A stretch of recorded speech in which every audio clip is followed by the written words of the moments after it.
sight is frightful, and the fire is so delightful. Hi guys, welcome back. We are now in June, and the weather is absolutely horrific, so it's basically Christmas. I'm in a tracksuit, it's raining outside, it's gloomy. Let's talk about books. More specifically, all the books that I read in May. Oh, right. Can I do this without knocking them over? Probably not.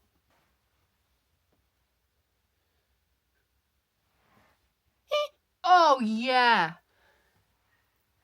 Okay, there is a lot of books here, so I'm going to have to not talk about them in that much detail. Otherwise, this video is going to be like an hour long. I'm going to start, though, with the ones that I read on Kindle. Well, technically, I read them all on Kindle, but these are the physical ones I have. Because I need to do the overlay thing, and I always forget to do that. So let's do that first. So, start off with Death Row by Freida McFadden. This was only a little short story. It was only like 80 pages or something like that. It came out as like Amazon Prime first read. I've only read The Housemaid by her and The Boyfriend. I really hated The Boyfriend. I thought it was really predictable. And I quite liked The Housemaid. Even though it was predictable, that the story was really fun. What was I even talking about? Death Row. The thing is with Freida's books, right, even though I've only read 2, well, this will be my 3rd, you can't put them down. Like, they're so easy to read. The writing is so easy, and you just end up wanting to binge the whole thing. In the end, I gave this book 2 stars because, like, I did want to keep reading. I didn't want to put it down, but the ending was just so weird. If you've read it, you know. Like, I didn't guess it in this one. I didn't guess the twist. So I don't want to say it was predictable, but the ending was just kind of like, it was really disappointing, and it kind of made me really sad. Because it's raining, she is just being a little arse, aren't you? She always just goes outside, runs around in the rain, comes in wet, and then begs to be dried off because she loves being dried, don't you? Oh, you're so cute. Oh, you're so cute. Okay. Went along. So yeah, I gave that 2 stars. I do want to pick up another Freida book. Maybe The Tenant, because that's just come out. But we'll see. We'll see. And then also on Kindle, I read We Were Liars. I purely read this for the fact that I know that it's coming out on the 18th of June. And all I knew about it was that it was like a bit of a thriller. I knew there was romance in it. And I watched the trailer for the series that's coming out. I rated this 3 stars. I was really confused for literally 80% of the book because you're reading it and none of it is making any sense. Obviously, it's a psychological thriller, so you're waiting for the plot twist to come at the end.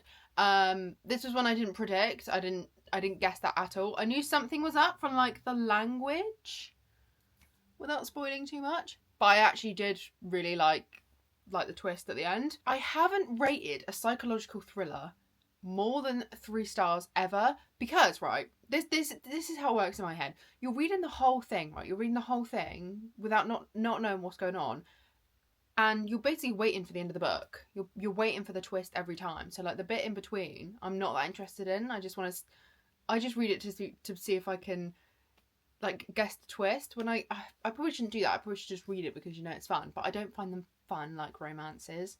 Does that make sense? I feel like I just word vomited fucking everywhere. But I do think We Were Liars is going to be really good as a TV series. But it's weird, right? Because the book is 250 pages and it's a TV series. Do you know what I mean? Because like the TV series is going to be, it's a TV series, not a film. The book is only 250 pages, so I feel like they're going to have to add a lot more detail. But I think they also should. I need to talk way slower. I literally just ramble and I can't even hear myself think. I'm getting hot. Even though it's raining and horrible, like the sky is dark grey, it's still really muggy. It's meant to be summer. We're in June now. You get attention after, just let me do this. Okay, I then read Nightbane. This is the second one in the series after Lightlark. I gave Lightlark 3.5 stars. I gave this 4.5. This was actually really, really good. I much preferred this to the first one. I think this is because we got to see so much of Grimm, and I am much more Team Grimm than I am Team Oro. Like, Team Oro is just, I don't care. Oh my god, my hair. My hair needs to get out of my face. ASAP Rocky! Go get me a hairband. If I put the fan on, it's going to be really noisy. This is a YA fantasy romance, so I did find it easier to kind of understand the plot and get into it compared to like an adult romance. And yeah, I really like this. It was really, really fun. I have been putting off reading the next book, which is Sky Shade, because I know the love triangle continues and I have a feeling Skyshade might annoy me. So I'm not picking it up until I'm like fully ready to be back into a love triangle, because I'm not one for love triangles. I don't hate them, but they're not my favourite. So yeah, 4.5. I then read Watch Me by, I never know how you say her name. Oh, what's up there? Tahira Mafi. This is like, is it called a spin-off? I'm going to say spin-off. I don't know if that's right or not. It's a spin-off from the Shatter Me series. So we're introduced to a new character. It's in a new world after the, what's it called? Republic? Rebellion? New Republic. I think it's New Republic. We still have all the same characters from the Shatter Me series in this, which was just so nice. I missed them all so much. I gave this 4 stars. I pretty much gave all of the Shatter Me books 4 stars as well. There was a couple of like 3 stars in there and then a couple of 4.5s. But yeah, 4 stars. This is a dystopian fantasy. So like think Divergent along those lines. What's this? What's this? This caught me by surprise. This was probably my favourite book of the month. Yeah, it was. This was my only 5-star, apart from some rereads, but we'll talk about that later. This was my only 5-star of the month. First Time Caller by B.K. Borison. I literally bought this just for the cover, because I just thought it was so cool and unique, and I haven't seen anything like that. And I really like the look of the characters. Can you see? Is it focusing?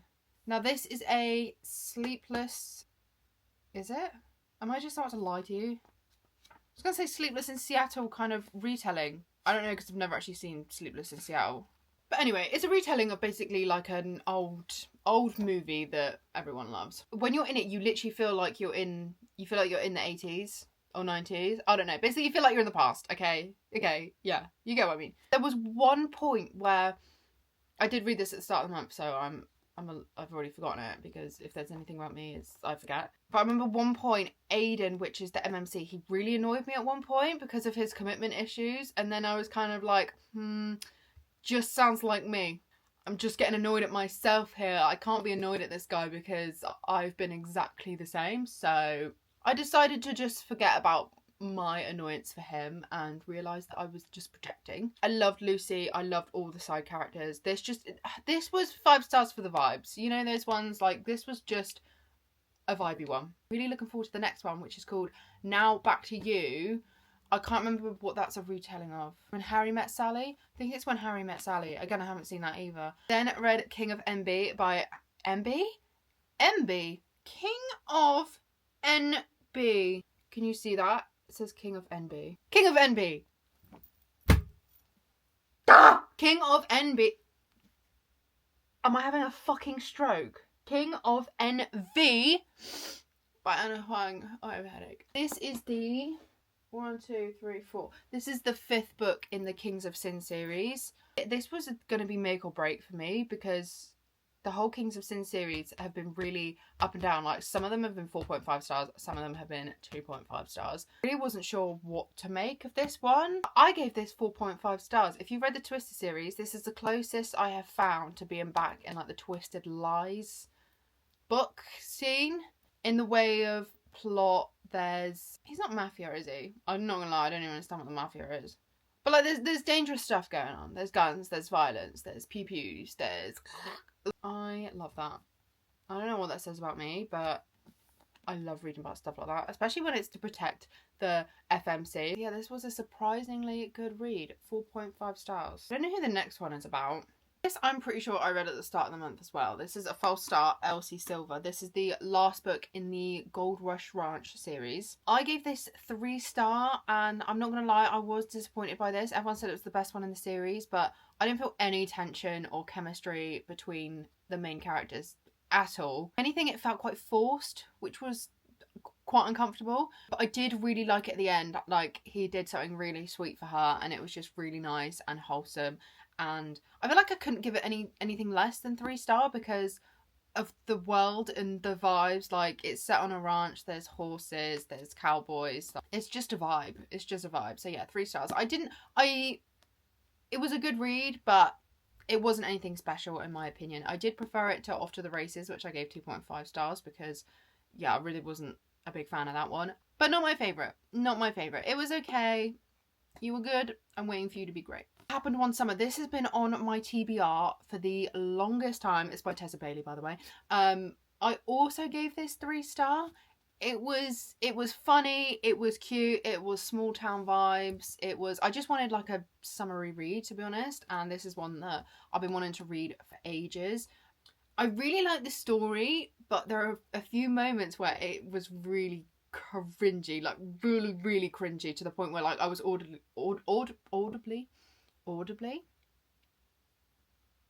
gasping. Is that right? Who knows?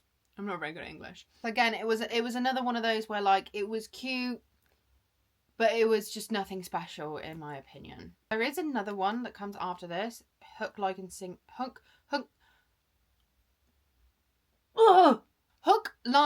Sinker.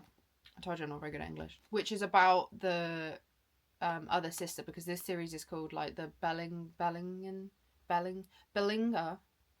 sisters. I didn't like this enough to read that one. I might read it at some point, but it's definitely not high up on my TBR. So 3 stars for that one. Just a cute read. Oh my god, this fucking book. 1 star.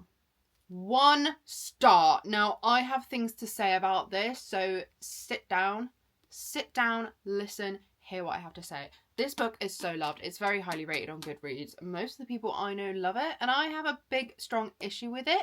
And let me tell you why. Okay, so I went into this thinking this was going to be really good because it's second chance romance, and that is one of my favourite tropes ever. Did I even say what the book was? Love and Other Words by Christina Lauren. I can't remember if I said that because I'm on one now. Yeah, this is second chance romance. Is one of my favourite tropes of all time. And this starts off with...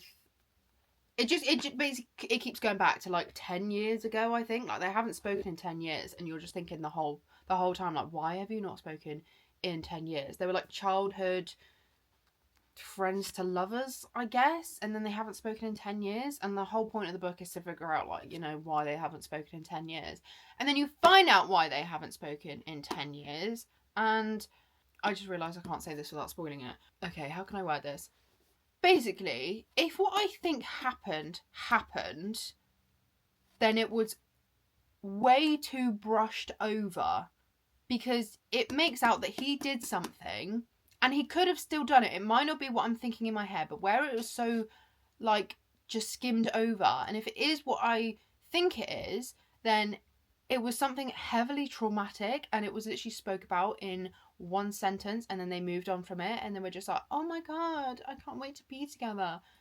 It was just so fucking dumb. It was so badly done, in my opinion. Plus, I did not think these characters should be together. It didn't seem like they're in love. It didn't seem like they really cared about the other one. It was just like, I've never felt more disconnected to a book in my life. The whole time I was reading it, in my head, it was gonna be 3 stars. I was thinking, well, this is you know, it's cute, but it is nothing special. Like, nothing's calling out to me. I don't really feel much.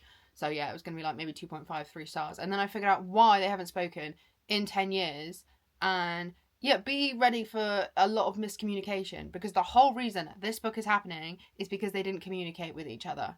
It felt waste of time. I should have DNF'd it, and I didn't. I read the whole thing, and I would not recommend. Okay, this one I did DNF, and I know this is going to shock some people, because this is probably the highest rated book I think I've ever seen. This only came out last month, I think. The Conditions of Will by Jessa Hastings. I've read and loved her whole Magnolia Park series. That is my Roman Empire series, so I had really high hopes going into this. I DNF'd this at 64%, so I did give it a really good go. Like, you can't say I didn't try. Listen, right, this is a very character-driven plot rather than like a storyline-driven plot. Nothing really happened at all in that 64%, like, literally nothing. The male main character, like, he was cute, don't get me wrong, nothing wrong with him, apart from he didn't stick out to me, and they were constantly bringing up the fact that he's Australian, so that means he's barefoot all the time. What? Ooh. I don't know why that felt like need to be brought up, but every time it was like that she was talking about him, she had to just slip in that he was barefoot, and I was like, okay, I can't unsee that now, and I have the ick. And they fell in love literally after a day. Like, I'm not even joking, it was a week later, and they were saying that they loved each other, and I was like, huh? This book did speak about, like, heavy issues, but again, it all annoyed me. It all annoyed me. And I can imagine it's how people feel like when they read Magnolia Parks, because obviously that's got the cheating trope. People are thinking, why would you read this? And I was reading this one and I was just thinking, I hate literally every single character. Like, I didn't even like, oh my god, I'm so sorry. I didn't even like Georgia, the main character. Like, I was reading from her POV and she was annoying me. So I think that gave me the cue that, like, this book is not for me. She's, what's it called? Like, she studied psychology, like behavioural stuff. So, like, she's constantly pointing out, like, the lines in someone's face, like, shows whether they're lying or they're telling the truth. And she's, like, I found it quite interesting, but then I also found it really annoying. She could not have a conversation with someone without, like, detecting them and decoding them. And I was just kind of like, oh my god, I'm kind of over it now. Because, like I said, it wasn't just, like, she does it once or a couple times to figure out if someone is lying. She's constantly, in every single conversation she's having with someone, she's detecting, like, oh, what's going on. Are they lying? Are they fearful? Are they scared? Are they this? Are they that? And it just wasn't my vibe. This whole, I think people like it because it is chaotic and it's messy, but I just wanted to stab everyone. Like, that everyone could have died in this and I would have been happy about it. I just didn't care for anyone. So yeah, DNF. DNF. Will I come back to it? Probably not, because I do feel quite strongly about it. It's not like I just didn't like it. It was like, I really didn't like it. And from reading Magnolia Parks to this, I don't know. I think what I loved her writing, I was really expecting to love this, but it felt so different. It felt so different. And I know the storylines won't be the same, but like I said, there was just the vibes weren't there. You've been outside, haven't you? I told you she'd do that. Yep, you're soaking. Don't get in my books. I'm not drying you off. I'm doing something. I love you too. I then read Unsteady by Peyton Corrine. Peyton Corrine? Is that how you say it? Is that how you say it? This is a hockey romance. I haven't actually read a lot of those. I read this, right? I read this because everyone kept saying this is like Binding 13. This is like the Boys of Tommen series in a hockey romance. I was like, oh fuck, like that's gonna be heavy. That's gonna break my soul apart. I'm here to tell you that it is nothing alike. Nothing. Don't get me wrong, I like this book. I gave it 3.5 stars. I did really enjoy it. But if you're looking for like a heavy trauma dump, something that's going to like leave you in absolute tears, like the Boys of Tommen did, it is not that. It is not that at all. And it's kind of annoying me that people are saying that. I get everyone, you know, has their own opinions, but it is not similar. First of all, this is quite a short, snippy read. You can't go into that much depth. Oh my god.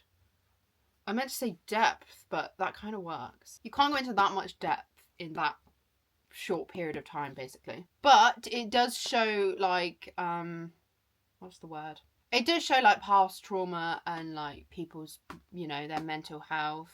And it's not just a cute, fluffy romance. Like, it does have something to it. But the main reason I really like this is because the MMC is a massive golden retriever, and I just love golden retriever men. They are my favourite. So yeah, this was very cute. I then read the second one in the series, which is Unloved. This series is ongoing, by the way. There's only 2 books out at the minute. I gave this 4 stars. I love this a lot more than the first one. I say a lot more, but this one's 3.5, this one's 4, so I just like this one more, basically. And in this one, we have another golden retriever, MMC. I think the reason I rated this one higher is because I preferred the FMC in this one. Listen to this. He has dyslexia, dyscalculia, I have no idea how you say that, and ADHD. My type of guy. Love that. And she is basically his tutor. That doesn't sound right no matter what way I say it. Teacher. I'm just going to say teacher. It was a little bit messy. It was a little bit chaotic, but it was fun. Even though this is a hockey romance, you're not bombarded with just hockey. Like, there's actually not a lot of hockey in this. I really like that one. 4 stars. I then decided to do a reread of Binding 13 and Keeping 13 because Releasing 10 was coming out. My plan was to actually reread the whole series, but as soon as I started this, I was just thinking, I can't do it because if you've read the series, you know how painful it is.